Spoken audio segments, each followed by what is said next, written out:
బాగుంది స్వామి. చాలా అన్యూజువల్ ప్రయాణం ఇది. స్వామి ఇప్పుడు కేసీఆర్ సినిమా గురించి మనం మాట్లాడుతున్నాం. ఆ కుర్రాడి గురించే సినిమా తీయాలని ఎందుకు అనిపించింది? స్వామి కథ నేను మిమిక్రీ చేస్తున్న ప్రయాణంలో నేను ఎంతోమందికి కథ రాసుకొని చెప్పాను.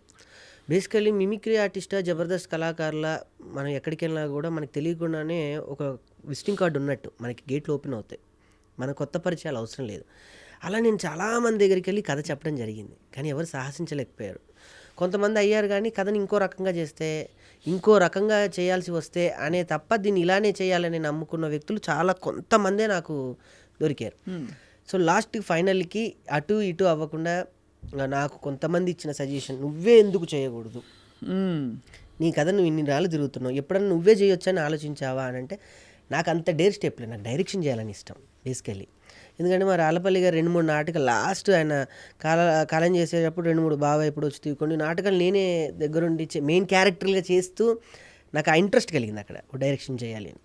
సో అలా రాసుకున్న కథ, అనుకున్న కథ, అది తిరిగి తిరిగి తిరిగి నాకే అయ్యింది. అంటే నా సినిమాకి నేనే ప్రమిదనై ఒత్తునై నూనె పోసి వెలిగించుకున్నా. వెలిగితే నలుగురికి వెలిగినిస్తాం, ఆరితే ఒకళ్ళు ఆరిపోతాం అంతే. ఇంకా ఏంటి స్వామి థియేట్రికల్ రిలీజ్కి ప్లాన్? బ్రహ్మాండంగా మీరు ఇప్పుడు న్యూస్ అన్ని చూసి ఉంటారు. నన్ను ఎవరైతే వెనక్కి లాగాలనుకొని ప్రయత్నించారో వాళ్ళకు కూడా థ్యాంక్స్. చాలా బ్రహ్మాండంగా నేను డిస్ట్రిబ్యూటర్లకి షో వేస్తుండగానే 15 నిమిషాల్లోనే నాకు కాల్ వచ్చి ఇది ఆపే అంటూ దీప ఆర్ట్స్ వాళ్ళు మొన్న అమరన్ సినిమా చేశారు. వాళ్ళు ఈ సినిమా తీసుకొని తెలంగాణ, తెలుగు 2 రాష్ట్రాలతో పాటు ఆస్ట్రేలియా, అమెరికా, ఆస్ట్రేలియా వచ్చేసి సదరన్ స్పైస్ ఇంటర్నేషనల్ వాళ్ళు చేస్తున్నారు, యూఎస్లో వచ్చి టెక్ఫ్లిక్స్ వాళ్ళు చేస్తున్నారు. సో ఒక రాకేష్ అనే ఒక చిన్న కుర్రోడు, వరంగల్లో ప్రస్తావన అయిన కుర్రోడి జీవితం రేపు 22వ తారీఖున ఆ బొమ్మ పడబోతుంది అనమాట. ఎంత హ్యాపీ కదా, ఎంత పెద్ద ప్రయాణం అది, చాలా పెద్ద ప్రయాణం అది. సో ఈ సినిమాలో ఈ కుర్రాడి కథ చెప్పేటప్పుడు ఏంటి కథ ఇతివృత్తం ఏంటి, ఏం జరుగుతుంది?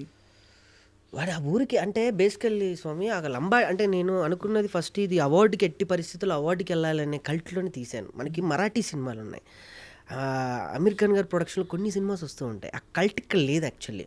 అంటే ఉంది అంటే అంటే లేదు అనకూడదు, కానీ చేస్తాం, కానీ మనం నిజాయితీగా చేయలేం.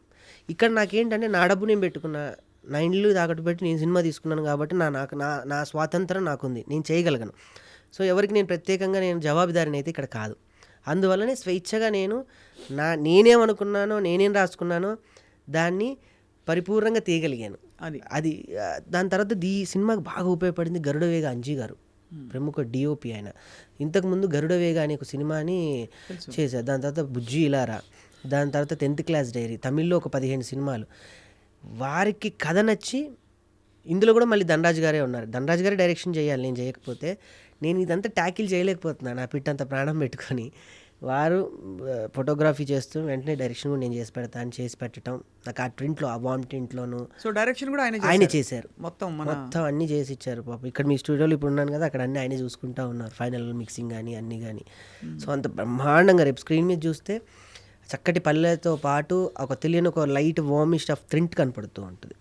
అది మనం ఒక మరాఠీ, మాల్గుడీస్ కథలు కానీ పాతలుగా అలా చూసుంటాం. ఆ టైప్ ఆఫ్లో సెన్సిబిలిటీస్ కనిపిస్తాయి. డెఫినెట్లీ. అందులో మీరు థియేటర్ రాళ్లపల్లి గారి శిష్యరికం చేశారు కాబట్టి మరి చెప్పక్కర్లేదు, ఎక్కడో ఉంటాయి. మళ్ళీ మా భరణి గారు ఉన్నారు. భరణి గారు ఎన్నిసార్లు ప్రతి ఇంటర్వ్యూలో రాళ్లపల్లి గారి పేరు లేదు, ప్రస్తావన ఉండదు. సో భరణి గారు చూసారా ఈ సినిమా? ఇంతకీ చూడడం ఏంటండి, ఆయన నటించారు ఇందులో. ఇందులో కర్త, క్రియ, కర్మ, అయ్యో చెప్పలేదు. అందుకే ఇందులో మొత్తం ఆయన వారి మార్గ నిర్దేశకాల మీదనే మా గురుగారి ఫోటో మాత్రమే వేసాను. వారు లేకపోయినా వారు ఉన్నారనుకొని ఈ సినిమా చేశాను. రాళ్ళపల్లి గారు అంటే నేను ఇల్లు కట్టుకుంటే ఫస్ట్ చూడాలనుకున్న వ్యక్తి రాళ్ళపల్లి గారండి. ఆయన కోసమే నేను ఇల్లు కొన్నది మణికొండలో. ఎట్టి పరిస్థితుల్లో కళాకారుడికి ఇల్లు ఉండాలిరా, తిన్నా తినకపోయినా మనం ఏం వేసుకున్నా మన ఇల్లు మనం ఉంటే చాలరా, ఓ కాయో పప్పు ఉప్పు ఎవరో ఒకళ్ళు ఇస్తారు, వండుకోవడానికో ప్రదేశం కావాలి, అది నీ ఇల్లు. అలా నా ఇంటి ఫస్ట్కి వచ్చిన వ్యక్తి రాళ్ళపల్లి గారు. నేను కొన్న తర్వాత అలా ఆనందపడిన వ్యక్తి. దాని తర్వాత మా గురువుగారు లేరన్న ఒక, అది బాధ అనకూడదు, వారితో పాటు నాకు ఆయన ఇచ్చెళ్ళారనమాట రాళ్ళపల్లి గారు.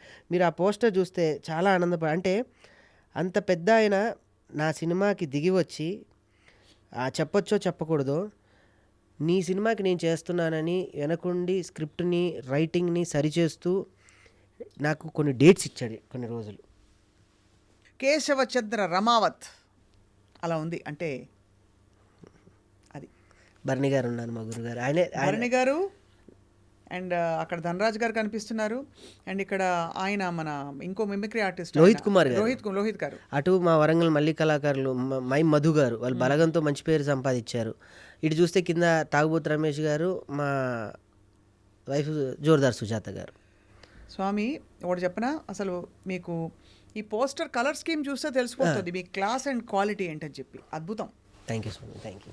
అంతా నేను చెప్పిన కదా, శివుడు అట్లా ఆర్కెస్ట్రేట్ చేయించి అలా ఆయన నా జీవితాన్ని భరణి గారు నిజ జీవితంలో అలా తిప్పారు, ఈ సినిమాలో కూడా ఆయన మలుపు తిప్పుతారు నా సినిమా. మీకు అన్ని ఆశీస్సులు ఉన్నాయి బాగా, అందరి పెద్దవాళ్ళ ఆశీస్సులు. లేకపోతే ఈ చిన్న వయసులో నేను ఇంత పెద్ద సినిమా నేను చేయలేను స్వామి. అందరి సహాయ సహకారాలతో ఒక వ్యక్తి ఒక కాల్ షీట్ తీసుకోవాలంటే ఈ రోజుల్లో చాలా చాలా చాలా చాలా. అయినా మీకేంటి బ్యాక్గ్రౌండ్, నీ ఇదేంటి, నీ ఎక్స్పీరియన్స్ ఏంటి అని అడిగే రోజుల్లో ఇలా మీకు అన్నీ కలిసి రావడం అనేది తప్పకుండా భగవంతుడు ఆశీస్సులు. బాగుంది స్వామి.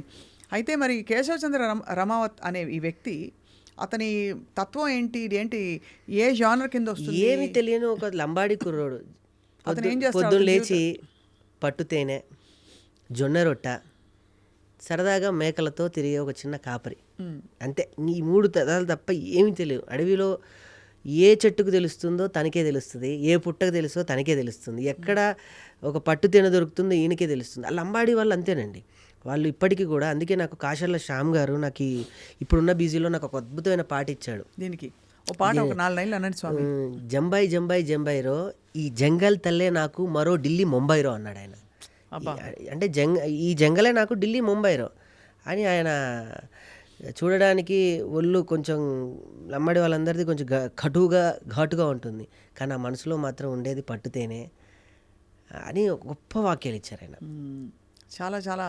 అయితే అందరూ మీరు అనుకోకుండా దిగ్గజాలందరూ కలిసి అందరు ఉన్నారు, వచ్చేసారు.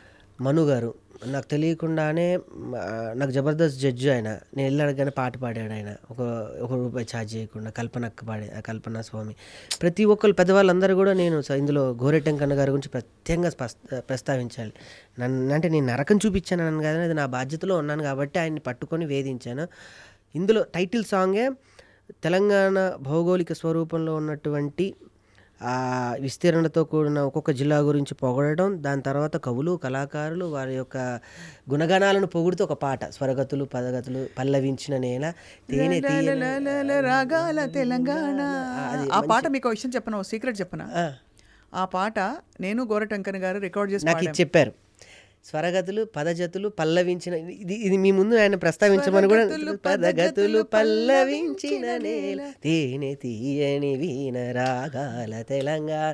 దీన్ని నాకు ఒక ఉద్యమ తాకిడిని తాకిచ్చాడు దీనికి. దాన్ని తాకి అని వెళ్ళి దాని తర్వాత కవియోగి అని అందరు కవులు, మా గురువుగారు నేళ్ల వేణుమాధవ్ గారి నుంచి, శ్రీనారెడ్డి గారి నుంచి, అటు చిత్ర పరిశ్రమకు వస్తే కాంతారావు గారి నుంచి, ప్రభాకర్ గారు, శంకర్ గారి దగ్గర నుంచి, ఆనాటి మా భూమి పాత్రగా పోషించినటువంటి దర్శక దిగ్గజాల నుంచి ఆ మొదటి పాటలు అందరినీ గుర్తు చేశారు ప్రస్తావన. సో ఈ విషయం నాకు చెప్పారు గోరెడ్డి గారే. సారీ, నేను వారు నా చేత పాడించడం, నాకు అవకాశం ఇవ్వడం, నేను ఒక మైక్లో వారితో కలిసి పాడడం అన్నది చాలా గొప్ప అవకాశం. అది నేను శాస్త్రీయ నేపథ్యం, ఆయన పూర్తిగా ఈ జానపద నేపథ్యంలో, రెండు కలిసి ఒక రాగం ఈ రాగంలో ఇంటర్వ్యూ తర్వాత ఒక్కసారి వినండి, అది విని ఒకసారి సార్కి ఫోన్ చేయండి, చాలా హ్యాపీగా ఫీల్ అవుతారు. తప్పకుండా వారిని ఎప్పుడు కలిసినా ఇది గుర్తు చేసుకుంటూ ఉంటాం. ఎంత గొప్ప, అటు మను గారు వాయిస్, ఇటు కల్పన గారి వాయిస్, ఇటు మను గారు మధ్యలో గోరేటెంకన్న అని ఆయన పాడుతూ ఉంటే చాలా, అంటే ఈ వయసుకి నాకు ఈ పాట గొప్పతనం నేను చేసేటప్పుడు కన్నా కేసీఆర్ గారు ముందు కూర్చొని ఈ పాట వారే రిలీజ్ చేశారు. నీ వయసు ఎంత అని. కేసీఆర్ గారు ఇంతకి ఇప్పుడు కేశవ చంద్ర రమావత్ లేకపోతే మన పెద్ద సార్ కేసీఆర్ ఆయన పిలిపించుకున్నారు. ఈ పాట వెళ్తూ విన్నారంట, ఎవరో వింటుంటే ఏంది అది దూరం ఆయన బస్సులో ఎవరికో ఇచ్చి, ఆయన వెళ్ళేటప్పుడు కొంచెం నా పాట ప్లే చేయండి అని చెప్తే ఆయన వెళ్తున్న టైంలో నా పాట ప్లే చేశారు. విని బ్రహ్మాండంగా ఉంది. ఎవరు అంటే, సార్ ఇట్లా మీ పేరు మీద సినిమా చేస్తున్నారు సార్ కుర్రోడు, పిలిపియండి అంటే నంది హిల్స్కి వెళ్ళా ఇమీడియట్గా. నీ వయసు ఎంత అన్నాడు. సార్ జస్ట్ 29 30 రాబోతున్నాయి. ఎవరిచ్చారు ఈ పాట? గోరెటెంకంటారు. ఆయన పిలిపి అంటే గంటలు ఆయన పరిగెత్తుకుంటూ వచ్చాడు ఏదని. ఇని ఈ పాటని ఇలా కాదు, ఇంకో రకంగా మనం కొన్ని మార్పులు చేర్పులతో చేద్దామని ఆయనే పెన్ను పేపర్ పెట్టుకొని చక్కగా ఆ పాటను మొత్తం మళ్ళీ దాన్ని రీకనెక్ట్ చేసి నాకు ఆయనతో ఒక 6 గంటలు 7 గంటలు కూర్చునే అవకాశం అదృష్టం నా వయసుకి. అంత గొప్ప దేశపతి శ్రీనివాసరావు గారు, దాని తర్వాత పక్కన పెడితే గోరి టెంకన్న, ఇటు పక్కన పెడితే సంతోష్ కుమార్ అందరు ఉన్నారు. అందులో మీ స్థానంలో కేసీఆర్ గారు. దీన్ని అట్లా కాదా, దీన్ని ఇంకా ఇంకొంచెం కవి యోగి, ఇంకొంచెం యోగి, ఇంకెవరు ఉన్నారు, ఇంకా చాలామంది కవులు ఉన్నారు, పేరు చెప్పండి, ఆమె ఉండాలి, ఆమె పేరు రాయండి, ఆమె ఉండాలి అని చెప్పి అందరు కవులు కళాకారులు ఎవరూ మిస్ చేయలేదు ఇందులో.